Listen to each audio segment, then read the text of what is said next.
Olá, amigos, tudo bem? Estamos agora no momento importante do nosso curso. Hoje é o nosso último estudo desta série.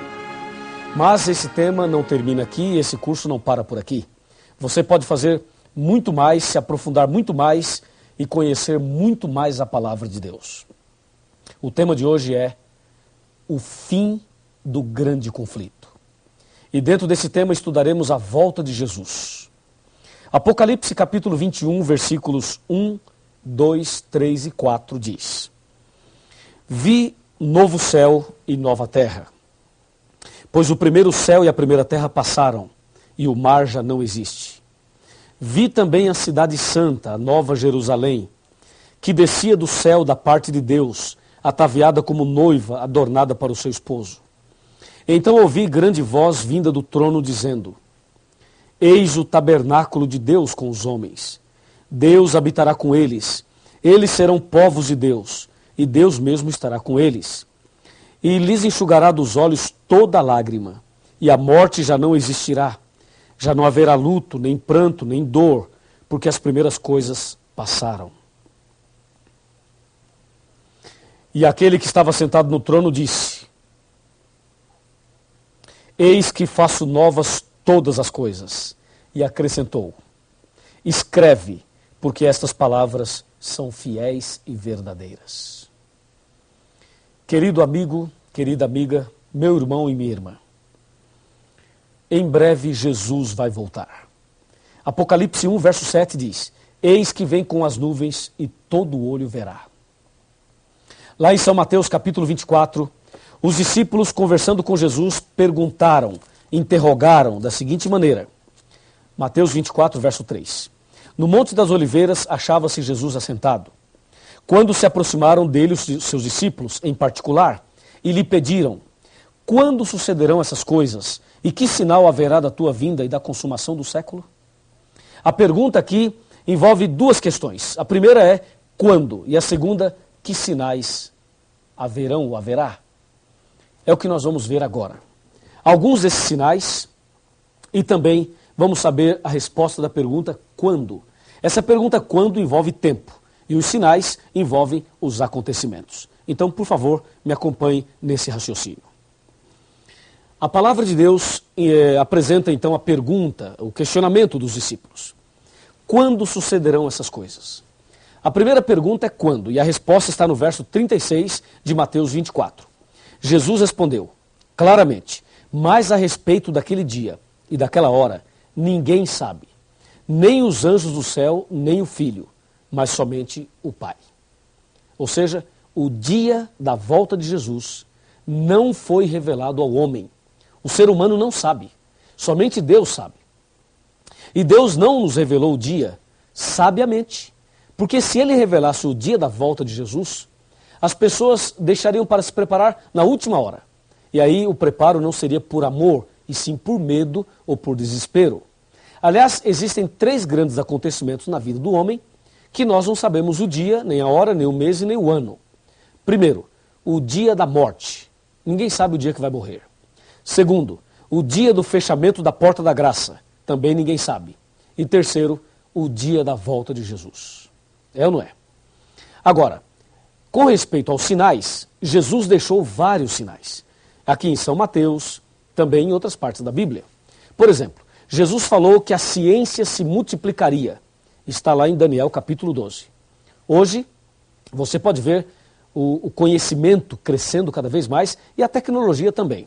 Por exemplo, você está me assistindo agora numa fita VHS, ou num DVD, ou num VCD, no computador, ou na televisão. De alguma forma você está assistindo esse estudo bíblico. Isto é o crescimento da ciência. Veja, eu estou aqui falando a você e muitas pessoas, milhares e milhares e milhares, estão ouvindo a mesma mensagem. Pela televisão, ou quem sabe somente ouvindo a voz. É o que diz a Bíblia, a ciência se multiplicará. Ciência no sentido de conhecimento e ciência no sentido de tecnologia também. Jesus também disse que a fome seria algo muito forte nos últimos dias. A fome. No Brasil, tem esse projeto do Fome Zero.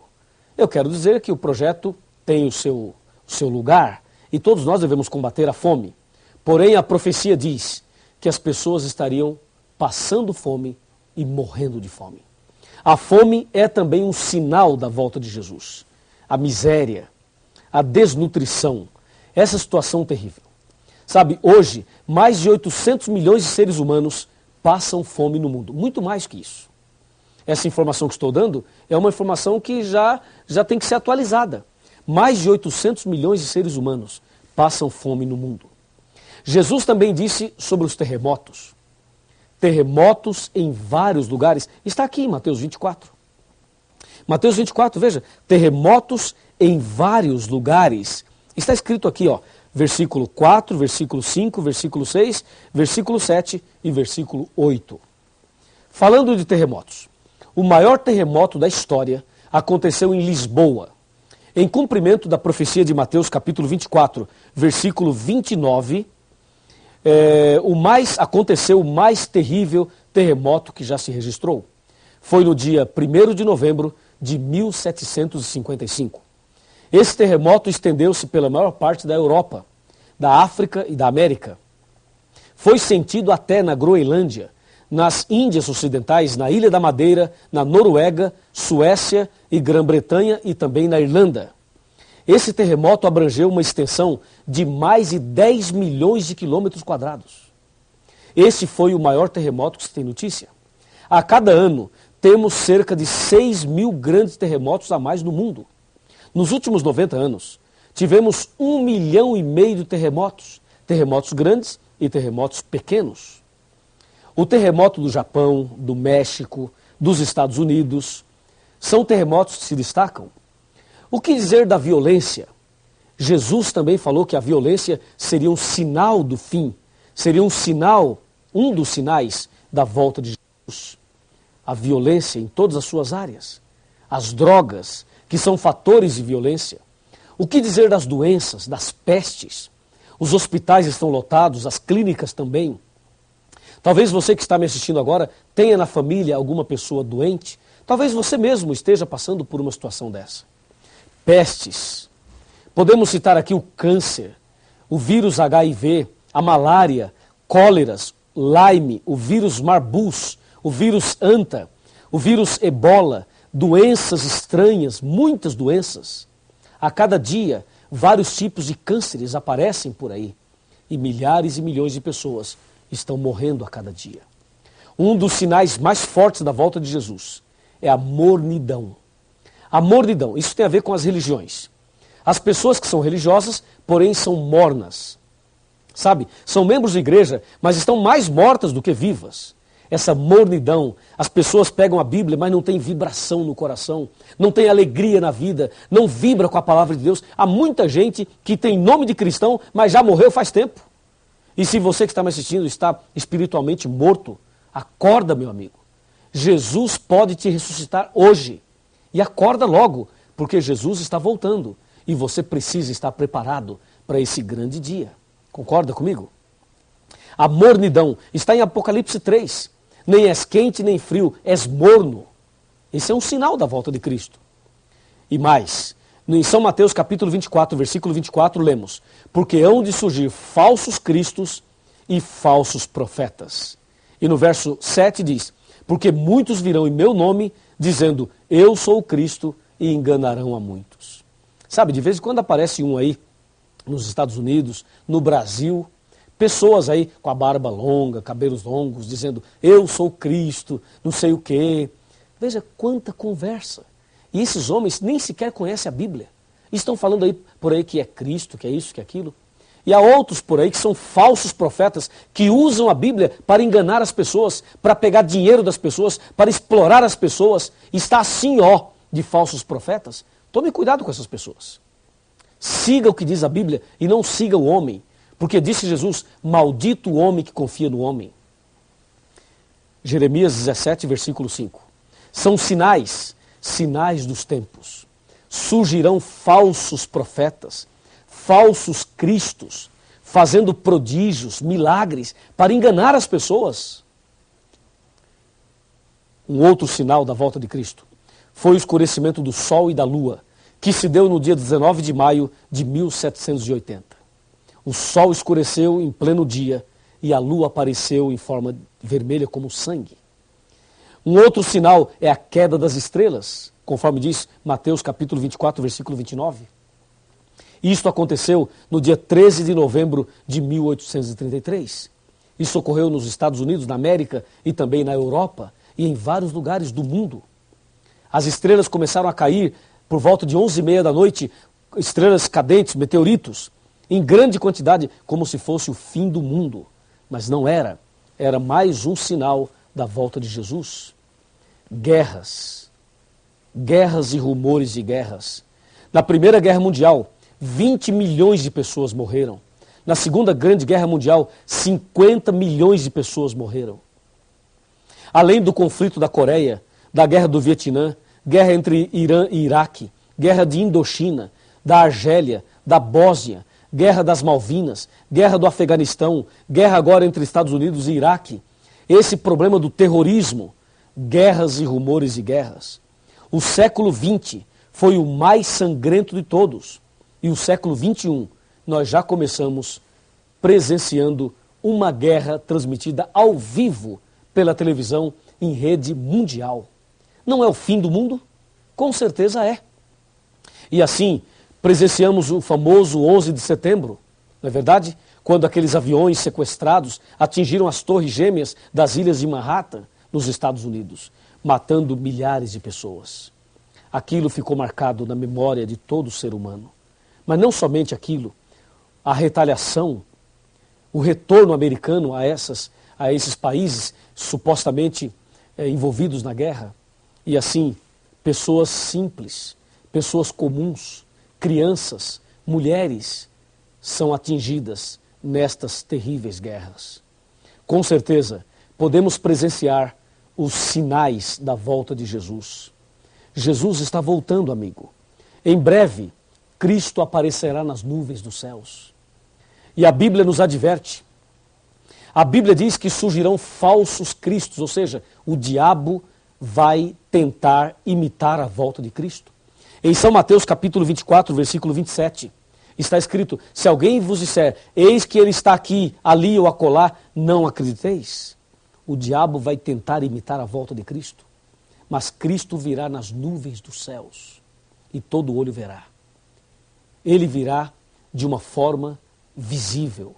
O diabo, quando aparecer por aí imitando a volta de Cristo, ele vai andar na terra, vai fazer alguns milagres por aí e não será visto por todos ao mesmo tempo, a não ser pela televisão. Mas isto está errado. Jesus aparecerá nas nuvens dos céus, todo olho verá e Jesus não vai pisar na terra. Vejamos alguns detalhes importantes sobre a volta de Jesus, ok? Me acompanhe aqui nesse raciocínio aqui. Primeiramente, quando Jesus voltar, ele virá em corpo visível. Segundo, nas nuvens dos céus. Terceiro, com todos os anjos. Quarto, todo olho verá. Quinto, não pisará na terra. E sexto, virá com poder e muita glória. E grande glória. Quando Jesus vai voltar?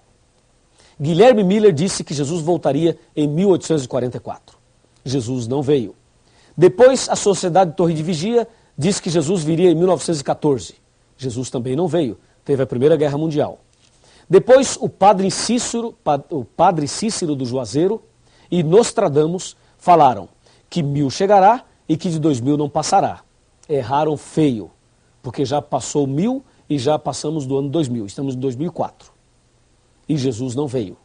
E o que Jesus mesmo disse? Jesus disse: o dia e a hora ninguém sabe. Para que voltará Jesus? Primeiro, para buscar aqueles que o aceitarem como Salvador pessoal. Que bênção.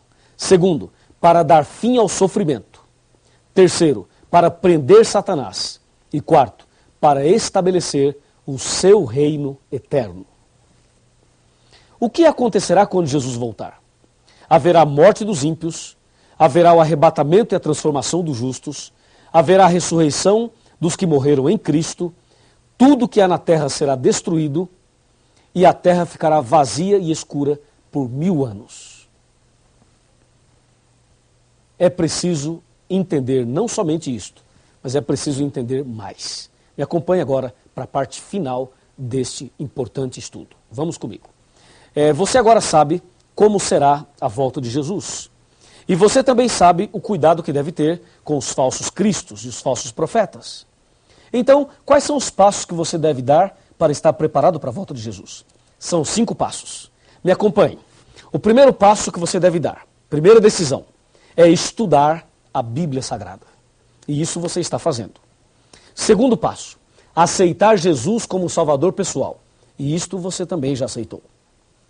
Terceiro passo, aceitar e guardar os 10 mandamentos. Eu creio que você também já aceitou isto. Quarto passo, ser batizado. Ser batizado na igreja verdadeira.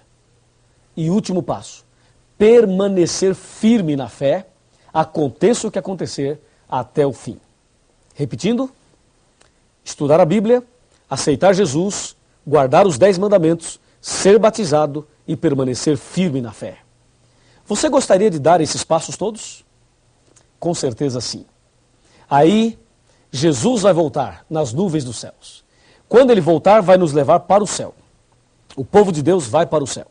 Os ímpios irão morrer. Aí vai passar 1000 anos. Depois dos 1000 anos, vai descer do céu a cidade santa, a Nova Jerusalém. Aí os ímpios que ficarem mortos ressuscitarão. E no final do milênio, haverá então a sentença final. Para o grupo da direita, Jesus vai dizer, vinde benditos de meu Pai. Para o grupo da esquerda, Jesus vai dizer, apartai-vos de mim. Naquele momento, cada ímpio, cada pessoa que vai se perder, poderá assistir o filme da sua própria vida. Cada pessoa irá ver todos os momentos de oportunidades que eles tiveram. É como se estivesse da sua própria vida. E todos verão as chances que tiveram. E aí todos os ímpios que irão se perder reconhecerão que Deus é justo, que Deus é perfeito e que Deus é amor. Depois que todos olharem e assistirem às cenas da vida, não haverá dúvida nenhuma. Não haverá. E naquele instante, as pessoas poderão ver, inclusive, este momento. Porque este momento está sendo filmado e registrado por Deus. Se você se perder, verá esta cena naquele dia. Se você perder sua salvação, não vai dizer que não sabia e que não teve chance. Porque você sabe e está tendo a chance agora. Entendeu? Aí depois que todos assistirem o filme da própria vida, inclusive Satanás vai ver o filme da vida dele, e com certeza o filme da vida dele é um filme de terror. Então naquele instante, todo joelho se dobrará diante de Jesus. E vai se cumprir Filipenses 2, capítulo 2, em que diz, todo joelho se dobrará diante de Cristo, porque ele recebeu um nome que está acima de todos os nomes. Imagina, todo mundo se curvando diante dele, o próprio Satanás irá se ajoelhar e reconhecer que Deus é amor. Na verdade, no processo do juízo e no processo do conflito, o que estava em jogo era também o caráter de Deus. Deus se deixou julgar. Deus também fez o nosso julgamento, mas ele se deixou julgar. E no final do conflito, ficará claro que Deus é amor. E todo joelho então se dobrará. Logo após isso, vai acontecer uma coisa emocionante. Terrível e emocionante. Deus, ou Jesus, vai dar adeus a todos os ímpios. E naquele instante, eles serão destruídos. Mas o diabo vai arregimentar a multidão para tentar tomar a cidade santa. E aí vai descer fogo do céu, misturado com enxofre. E todos eles serão queimados. Queimados e reduzidos a pó. E esse mesmo fogo que vai queimar os ímpios irá purificar a terra. E nós teremos um novo céu e uma nova terra. Quando os ímpios forem queimados, provavelmente terá alguém que nós conhecemos, alguém que nós amamos. Pode ser um pai, uma mãe, um marido, a esposa, um filho, uma filha, uma pessoa querida por você. Pode ser que uma dessas pessoas esteja do lado de fora. E pode ser que você esteja do lado de dentro. E esta pessoa pode estar sendo queimada lá. Eu pergunto, será que você vai ficar feliz dentro da cidade santa, vendo o seu parente sendo queimado? Com certeza não. Com certeza nós vamos chorar. Eu vou chorar. Você vai chorar. E eu acredito mais. Acredito que Jesus também vai chorar. Porque diz a Bíblia que Deus não tem prazer na morte do ímpio. Não tem. E naquele momento vai se cumprir Apocalipse 21, versículo 4, que diz: e Deus enxugará dos seus olhos toda lágrima, a última lágrima, e a morte já não existirá. Já não haverá mais pranto, nem clamor e nem dor. O conflito chegou ao seu final. O diabo foi queimado, os ímpios foram queimados, e Deus nos dará um novo céu e uma nova terra. Gostaria de apresentar a você a última citação desse estudo. Me acompanhe. Essa última citação é incrível. Eu gostaria que você acompanhasse atentamente. Está bem aqui. Você poderá assistir atentamente esta citação. Você poderá ler comigo. O grande conflito terminou. Pecado e pecadores não mais existem. O universo inteiro está purificado. Uma única palpitação de harmonioso júbilo vibra por toda a vasta criação. Daquele que tudo criou, emanam vida, luz e alegria por todos os domínios do espaço infinito.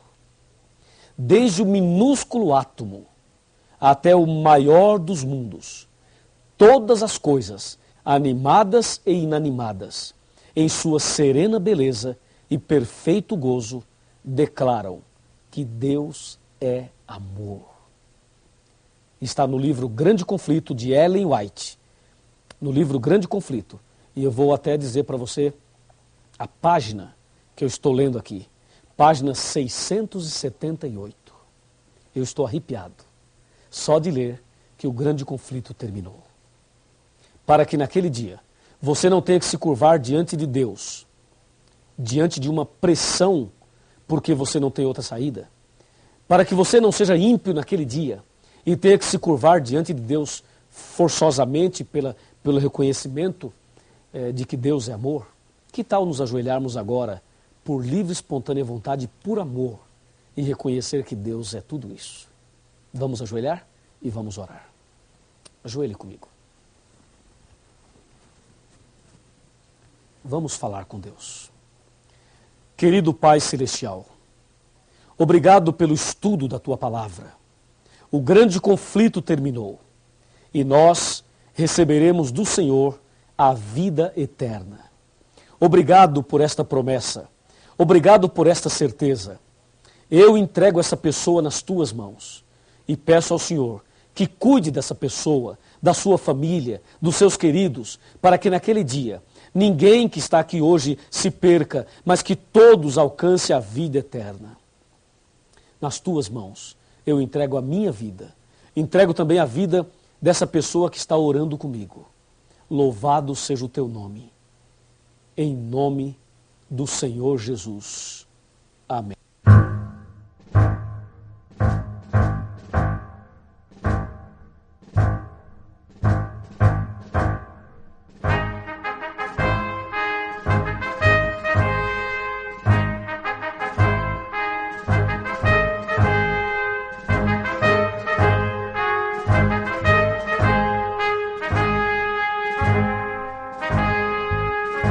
Já refúgio a glória eterna de